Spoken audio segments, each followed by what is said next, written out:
So hello guys, welcome to my new vlog. कैसे हैं आप सब? आई होप आप सब ठीक होंगे। तो आज हम जब सुबह सुबह उठते हैं और उठ के जब बाहर जाते हैं तो बाहर अबरार भाई लगे हुए होते हैं अपने बिल्ले को नहलाने के लिए, वो भी शैम्पू के साथ। तो भाई आज अबरार भाई इसको बहुत ही ज़्यादा रगड़ रहे हैं, रगड़ रगड़ के काला है, पर इसको मेरे को लग रहा है गोरा निकाल देंगे।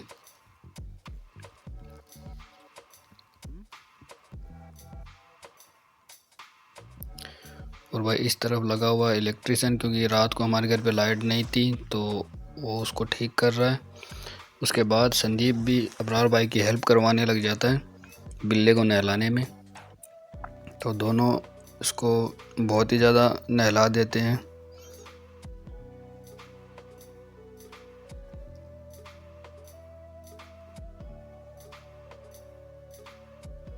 बहुत ज़्यादा नहलाने से ये इनसे छूट के भाग जाता है और फिर अबरार भाई इसके पीछे जाते हैं, पर वो अबरार भाई के पास नहीं आता है।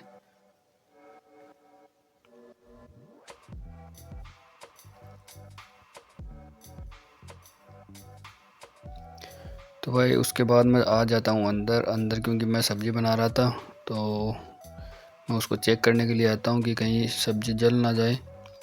तो इसी के साथ शाम हो जाती है और शाम होने के बाद शाम की हम रोटी बनाते हैं। तो अबरार भाई आटा लगा रहे हैं और रोटी बनाने के बाद हम निकल जाते हैं मार्केट की तरफ, क्योंकि मार्केट से हमें राशन लाना था। जो भी राशन का सामान था वो लेके आना था।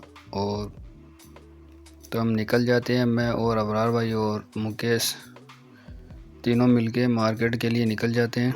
और इसी के साथ हम मार्केट पहुंच जाते हैं, जहाँ से हम यहाँ पे मार्केट से जो भी सब्जियां चाहिए वो सब्जियां ले लेते हैं। और गैस यहाँ पे मार्केटों में इस तरह सब्जियां लगाई हुई होती हैं। और यहाँ पे गाँव में हमारी तरह छोटी दुकानें नहीं है, क्योंकि यहाँ पे गाँव में भी बड़े बड़े मार्केट हैं। जैसे कोई गांव है तो उसमें दो तीन बड़े मार्केट होते हैं, उन्हीं में सारा सामान मिल जाता है। हमारी तरह छोटी छोटी दुकानें नहीं है, बहुत ही कम देखी है मैंने, पर ज़्यादा ऐसे मार्केट ही होते हैं। तो उसके बाद हमें आटा लेना होता है, तो इस तरफ 3-4 तरह का आटा पड़ा होता है, यहाँ से हम आटा लेते हैं। और इस फ्रीज में जो चिकन मटन और फिश वगैरह वो पड़ी है। और इस तरफ लगा हुआ है अंडा, बटर, दूध, दही, इस तरह के आइटम।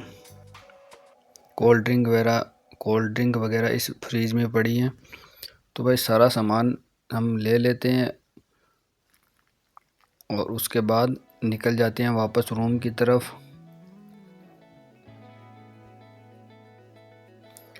तो गाइस आज हमारी है शाम की ड्यूटी, तो हमें खाना वाना खा के और रात की ड्यूटी के लिए भी निकलना है।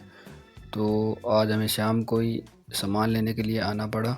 तो शाम को हम खाना खाने के बाद रेडी हो जाते हैं अपनी ड्यूटी के लिए। और गाड़ी आने के बाद हम गाड़ी में बैठ के निकल जाते हैं डेयरी की तरफ। और लगभग 10-15 मिनट लगते हैं वो हमें डेयरी में पहुंचने के लिए, क्योंकि 8-10 किलोमीटर है, ज़्यादा दूर नहीं है। इसलिए 10-15 मिनट में हम पहुंच जाते हैं डेयरी में। और डेयरी में पहुंचने के बाद हम कपड़े चेंज कर लेते हैं। कपड़े चेंज करने के लिए बाद मैं चला जाता हूं गायों को लाने के लिए, जो जिस बॉक्स में गायें रहती हैं। तो पहले हमें जो पहली बार गाय बछड़ा देती है उनको लेके आना है। तो ये वाली हैं वो सब गायें। इस बॉक्स में लगभग 60 से 70 गायें हैं, 65-70 गायें हैं लगभग, जिनको लेके मैं बॉक्स में आ जाता हूँ। और बॉक्स में सबको निप्पल लगा देता हूँ और उनका दूध निकलता रहता है। और लगभग हमें दूध निकालते निकालते बच जाते हैं 2-2:30, और 2:30 बजे के बाद हमारा दूध निकालना फिनिश हो जाता है। और उसके बाद हम करते हैं वॉशिंग। और वॉशिंग मैंने ख़त्म कर दिया। उसके बाद मैं एक बार फिर चेक करने चला जाता हूँ कि बॉक्स में कोई चीज़ भूल तो नहीं गया हूँ। तो मैं इस तरफ देखता हूँ, तो इस तरफ मुझे सब कुछ ठीक लगता है। और ये वाला भी हमने वॉश कर दिया है। और इस तरफ जब मैं देखता हूँ तो इस तरफ जो सर्बियन है और अबरार भाई लगे हुए रहते हैं निप्पलों को सीधा करने में। इधर भी सारा काम ख़त्म हो गया है। उसके बाद हम पहुँच जाते हैं रेस्ट रूम में। रेस्ट रूम में अबरार भाई बना रहते हैं पहले कॉफ़ी, और कॉफ़ी बनाने के बाद हम लगभग 1 घंटा रेस्ट करते हैं। और ये यहाँ के सर्बियन है जो हमारे साथ काम करते हैं। रेस्ट करने के बाद हम लगभग 4 बजे वापस निकल जाते हैं जो हमारा बचा हुआ काम है वो करने के लिए, क्योंकि उसके बाद हमें साफ़ करना है जो गायों की ठाण है, उनमें जो भी बचा हुआ फूस है उसको बाहर निकालना है, जो सुबह ट्रैक्टर वाले ड्राइवर उसको उठा लेंगे और उसमें नया जो चारा है वो डालेंगे। तो मैं यहाँ से ये बेलचा ले लेता हूँ और चल देता हूँ गायों की ठाण की तरफ। तो गाइस ये है वो ठाण, जो साइड में ये फूस पड़ा हुआ है बचा हुआ, उसको बीच में करना पड़ेगा। तो उसमें मैं फटाफट लग जाता हूँ इसको निकालने में।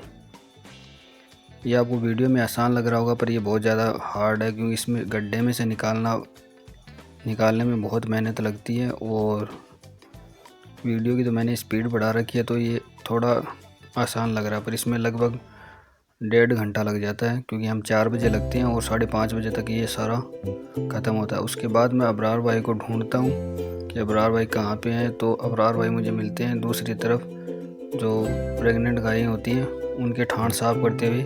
तो इनको भी बहुत ज़्यादा फूस मिलता है और इनकी भी हालत ख़राब हुई होती है।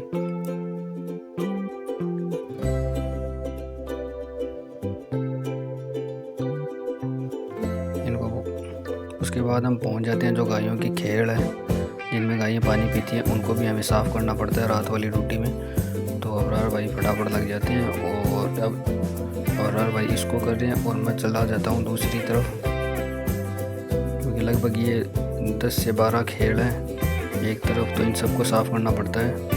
तो मैं इस तरफ आ जाता हूँ और इस वाली जो खेड़ है इनको साफ़ करता हूँ। उसके बाद हमारा काम ख़त्म हो जाता है और हम जब हॉस्पिटल में आते हैं तो जो सर्बियन है वो हॉस्पिटल की सफाई करते हैं, तो वो लगे हुए होते हैं, उनका थोड़ा काम बाकी रहता है और हमारा काम ख़त्म हो जाता है। तो गाइस लगभग 5:30 बज चुके हैं और हमारी ड्यूटी ख़त्म हुई है। अभी सारा काम ख़त्म हुआ है और एक मेहनत भरी रात के बाद फाइनली एक खूबसूरत सुकून की सुबह होती है। तो गाइस इस व्लॉग को यहीं पे करते हैं एंड और मिलते हैं एक नेक्स्ट व्लॉग में। अपना ख्याल रखिए, टेक केयर, बाय बाय।